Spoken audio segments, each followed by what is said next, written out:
Good evening, YouTube. At the time that this video is being recorded, Neo Tactical here bringing you episode 3. With this video, I just want to bring you guys up to speed on what Congress is really trying to do and how they really try to finesse their way and to make Trump's attempted assassination all about gun control. So I'm going to let you guys look at this video, and then as the video goes on, I'm going to give my thoughts about it. And I really want to let you guys see how corrupt these politicians actually are when it comes to your Second Amendment rights. Especially if you're a Democrat and you're pro-Second Amendment, you need to watch this. Let's talk about it, because I've seen statistics that show that we could be saving lives now if we ban these weapons of war from our from being able to buy it at the local store.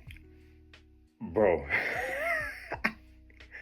just starting out, like, weapons of war.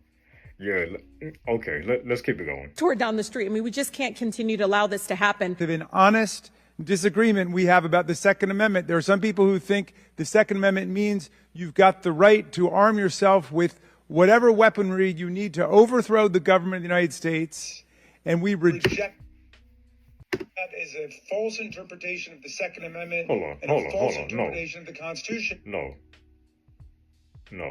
You are not the Supreme Court. It's not your job to interpret what the Constitution says. The Founding Fathers have literally created the Second Amendment, the Bill of Rights, the Declaration of Independence, the United States Constitution, right after fighting a tyrannical government, bro. They created the Second Amendment so that this would not happen again. They created the Second Amendment so that the citizens could be able to arm themselves and fight against the tyrannical government.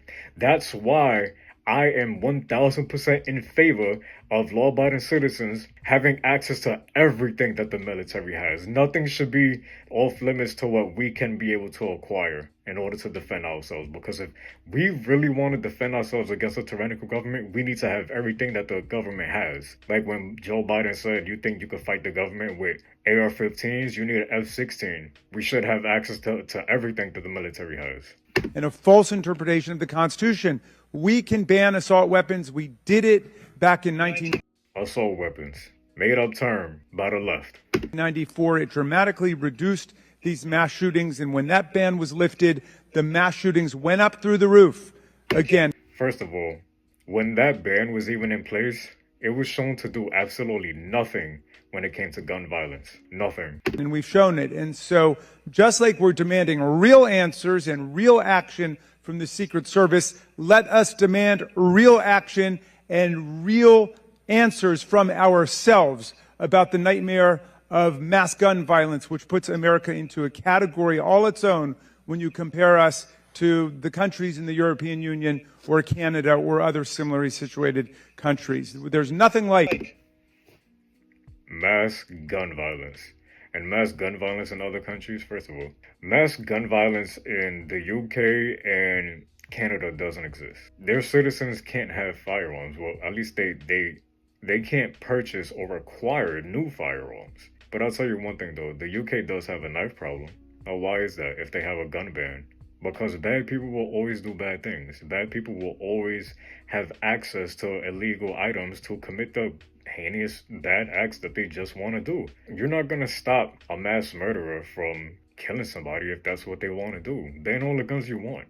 They're going to find another way to do what it is that they want to do. What is the UK going to do next? Ban all knives? And then what's next? Ban fighting with your hands and fists? You're going to ban cars too?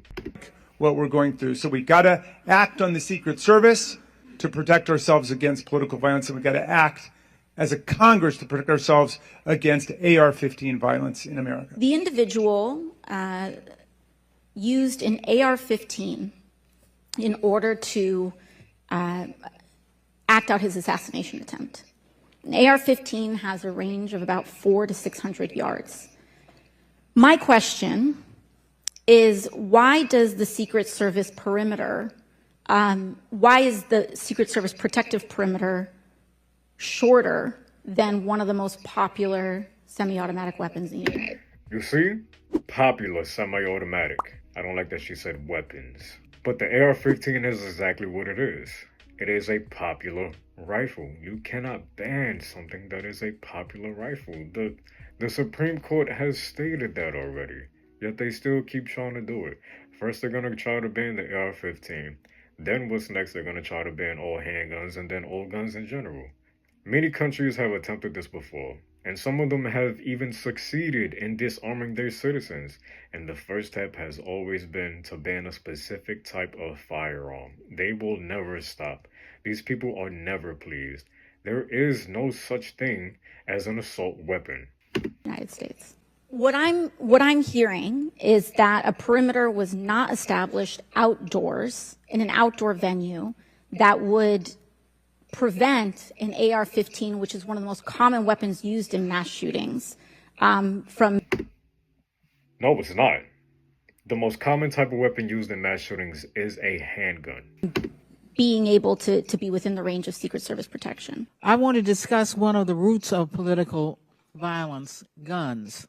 For years, Republicans, including a member of this committee, have introduced legislation and amendments to repeal or block the District of Columbia gun violence.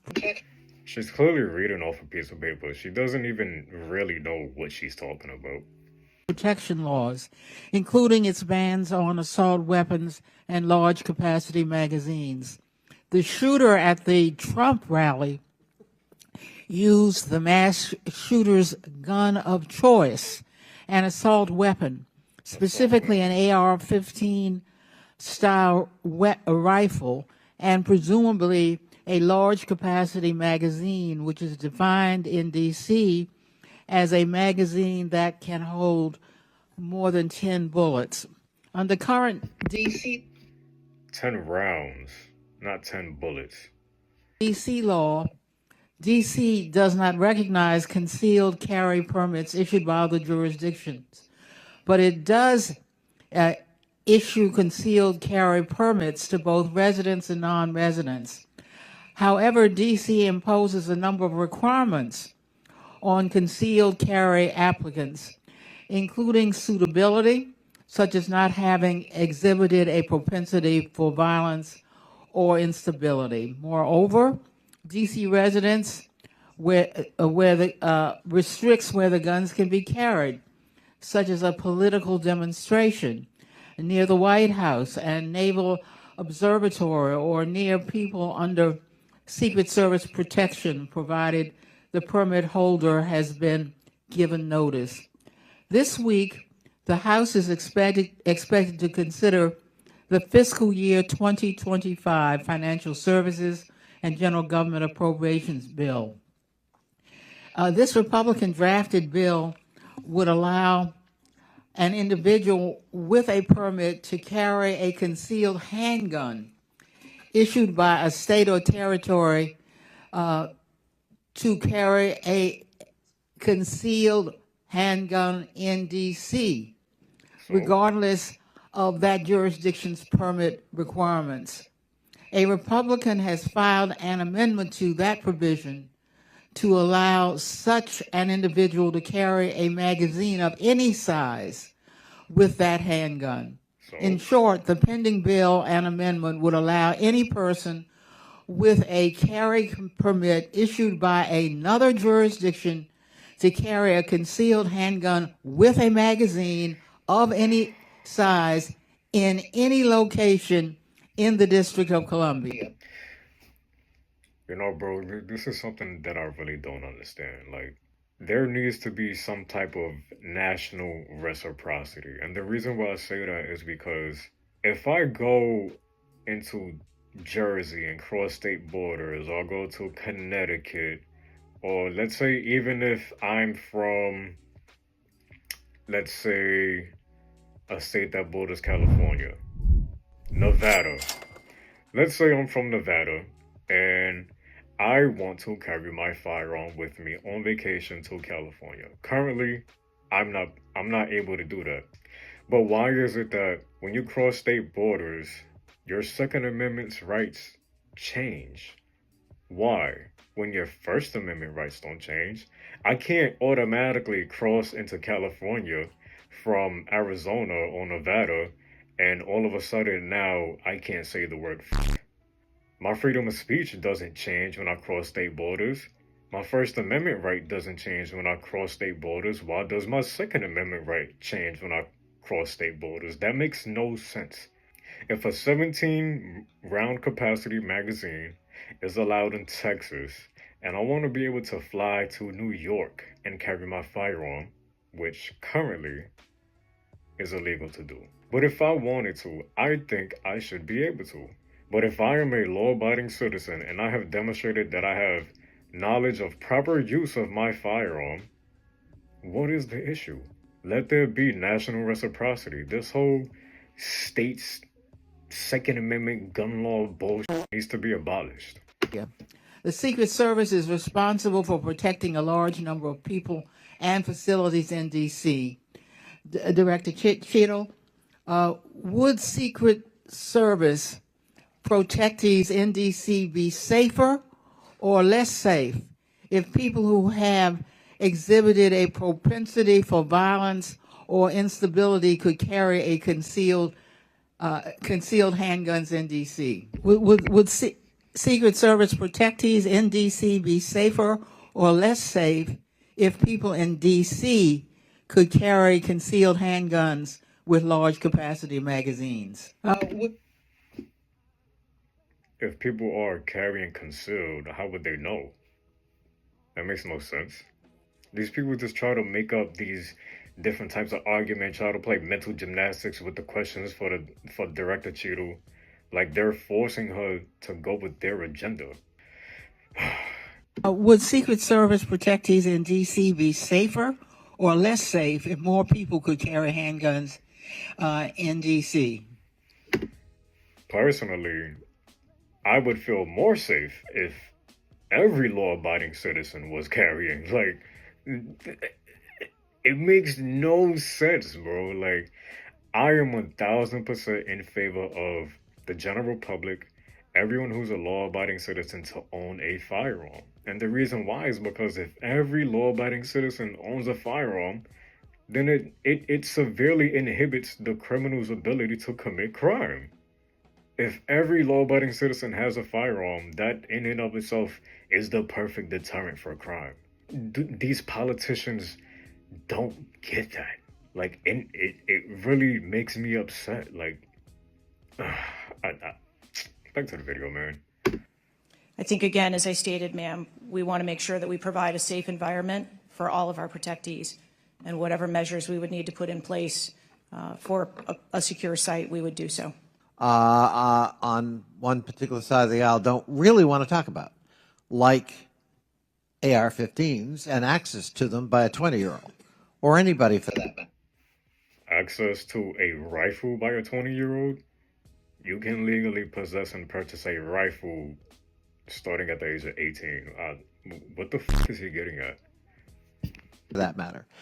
Presumably, Director Cheadle, the ubiquity of weapons, guns in America, especially assault weapons or semi-automatic weapons, that's helped your job and the mission of your agencies, right? It's made it less complicated. Isn't that true? I'm sorry, I'm not understanding your question. Bro, what? You see what I mean, bro? The mental gymnastics with these questions. Like, yo, keep watching it. Real simple. More guns, especially dangerous ones, have made your job protecting people easier. Is that not right? I think from every Director Cheadle, this is simple English. More guns, do they make your job more complicated or less complicated in protecting these 36 clients and visiting heads of state and heads of government that come to Washington?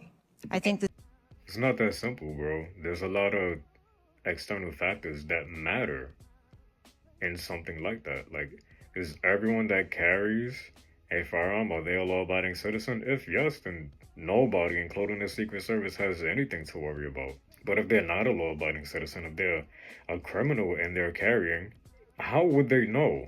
I mean, it's not like criminals follow the law anyway. So this concealed carry law, this bill that the Republican introduced, it wouldn't have any effect on the criminals at all. The bill would strictly benefit the law-abiding citizen. And it would strictly protect the law-abiding citizen even more from the criminals that these Democrats coddle. They don't even want to prosecute criminals anymore, bro. They care more about the criminals than they do you and I. That's a problem. The Secret Service needs to take into account. I didn't ask that. That they're in. I'm sorry. I asked a simple question, which deserves a simple answer. No, you didn't. The ubiquity of guns, dangerous weapons in America, like AR-15s, has that made your job, that is to say the mission of the Secret Service, easier or more difficult? All right, so you know what? Every single politician that's in favor of gun control, they can't have guns anymore. They can't have armed security anymore. They got to be unarmed, just like the law-abiding citizens that aren't allowed to have firearms. No. If they're in favor of gun control, take their guns away as well. We stipulate it's always difficult. Again, this is a simple one. Does the ubiquity of guns make your job easier or more difficult today? Please answer the question. You're the head of the Secret Service.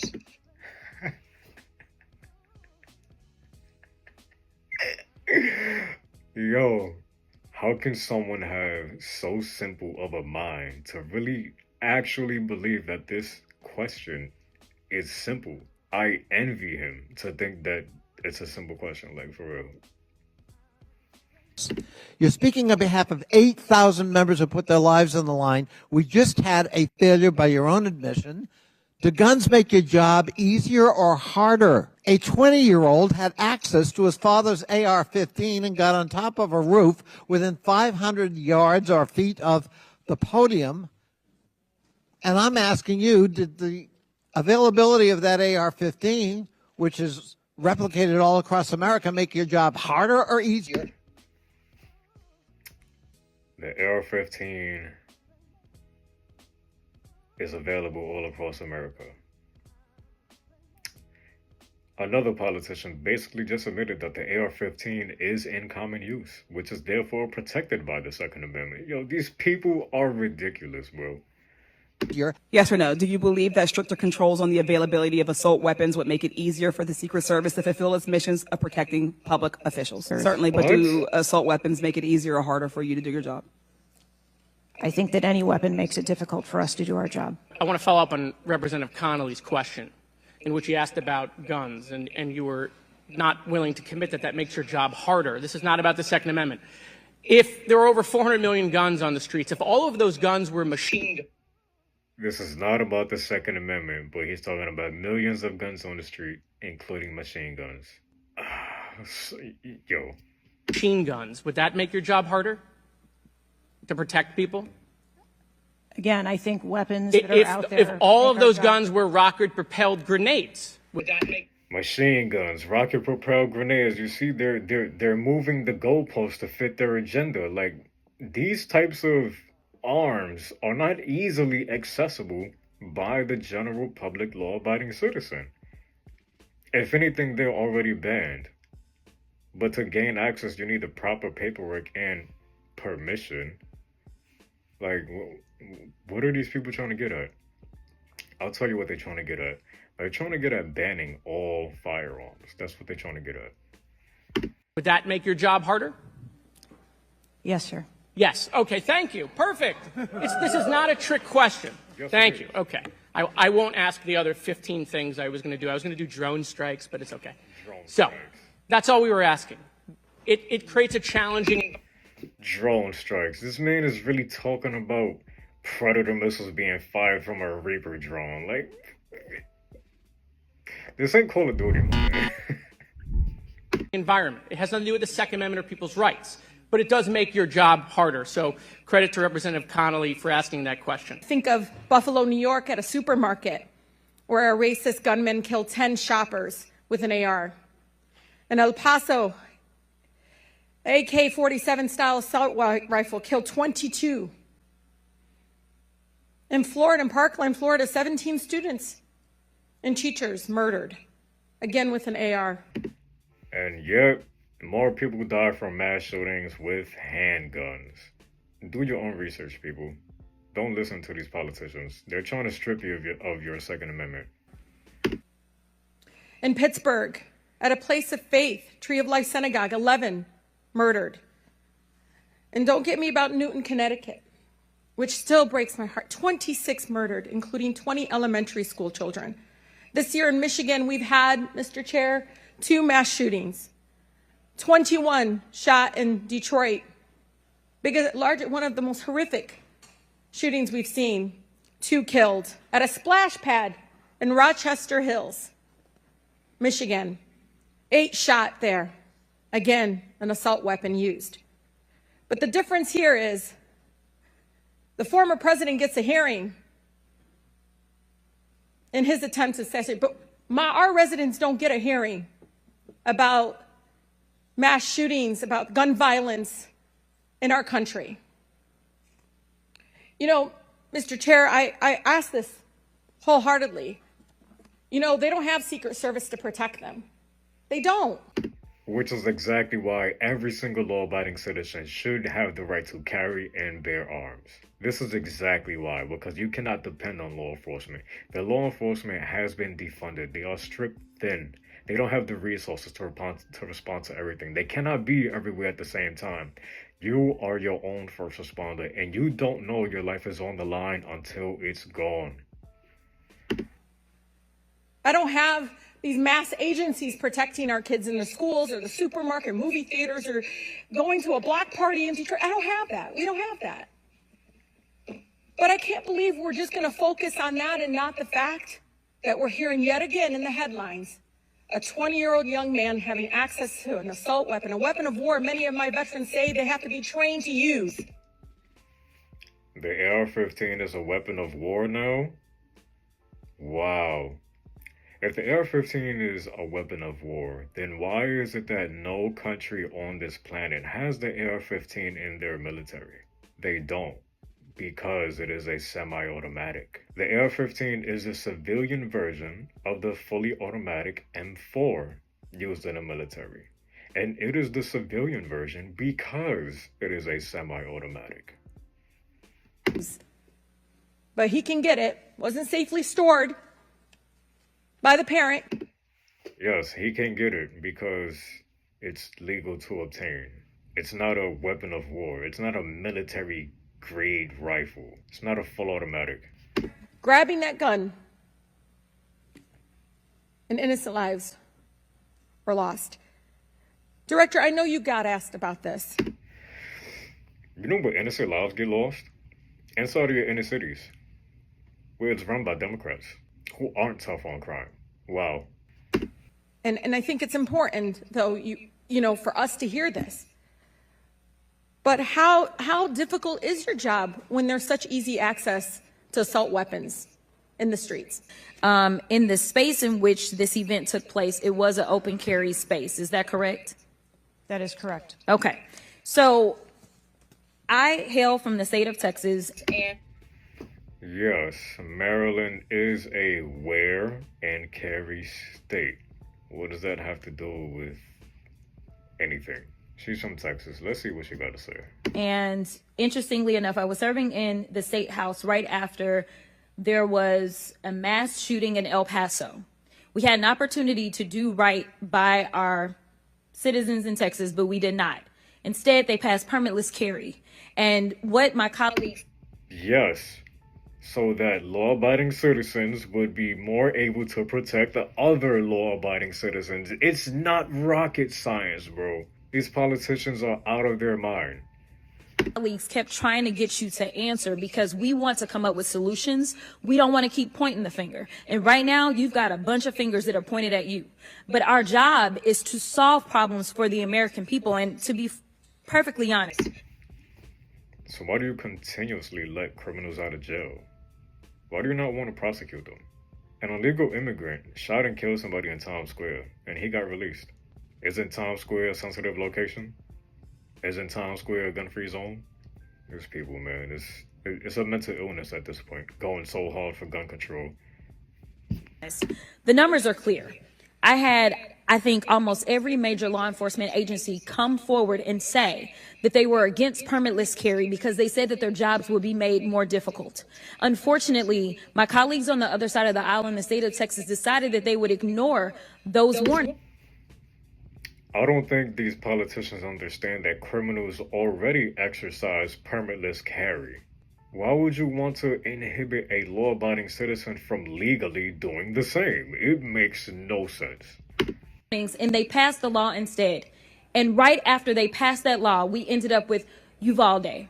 And we heard the stories of those officers that were scared to go in and save those babies because of the firearm in which that, in that case, 18-year-old had in his hands. They also were given an opportunity to say, hey, raise the age and make it to where at least you have to be 21 before you can possess this type of weapon. And they chose not to. And we have the facts. It shows, and I'll enter this into the record as well if there is no objection, deaths from firearms keep climbing in Texas decades after lawmakers began weakening gun regulations. That is from the Texas Tribune. And yet we allow AR-15s to be purchased with abandon, promiscuously, all over the country. People can just go out and get an assault weapon. It's not an assault weapon, bro. And the distinguished gentle lady from Michigan was right. We have a hearing when it affects the President of the United States, but on all the other days of the year, we don't have a hearing about it. And I think it is because we also have to get to the bottom of the larger problem, which is that the whole country is living like this in fear and in terror of assault weapon attacks in movie theaters, churches, synagogues, mosques, supermarkets, Walmarts, any place where an audience or a public gathers. And this is why gun-free zones shouldn't exist. This is why sensitive locations shouldn't exist. Because all gun-free zones do is keep criminals safe from law-abiding citizens who carry. That's all it does. And the worst was in Las Vegas, where a gunman got up on a roof and then just mowed down 60 people below him and wounded hundreds and hundreds of other people. So we've got to deal with that problem. Yes, we've got to move as swiftly as we can to deal with the problems of the Secret Service, but the broader problem is still there. And I just wish to the heavens that our colleagues that could get together on the question of presidential security against an AR-15 attack could get together on the question of public security against an AR-15 attack, because all of us are vulnerable. All of our families are in danger by this. And Yeah, all of our families are vulnerable. This is why you should carry a firearm, so that your family is not vulnerable. the rest of the world doesn't live this way. And we have to look to see how uniquely strange it is that we allow 20-year-olds to access AR-15s, weapons of mass destruction, and show up in public. I'm smiling so hard, bro. An AR-15 is now a weapon of mass destruction. A firearm that is semi-automatic is a weapon of mass destruction? Yeah, I'm starting to think that all of these politicians are at least somewhere on the spectrum. They have to be. These politicians really need to grasp the idea that the Second Amendment is absolute. A well-regulated militia being necessary to the security of a free state. The right of the people to keep and bear arms shall not be infringed. And politicians will always misconstrue a well-regulated part, thinking that it needs to be regulated by the government. That's not what that means. All it means is organized by the people. The Bill of Rights was meant to protect the people from the government. Why would a well-regulated part mean that it needs to be regulated by the government? It makes no sense. These politicians, all they want to do is just take your guns away, make you vulnerable, keep the criminals out of jail, and put you in jail. That's what they want to do. But anyway, guys, thank you guys for tuning in to episode 3. New York Tactical out. And remember, keep New York Tactical.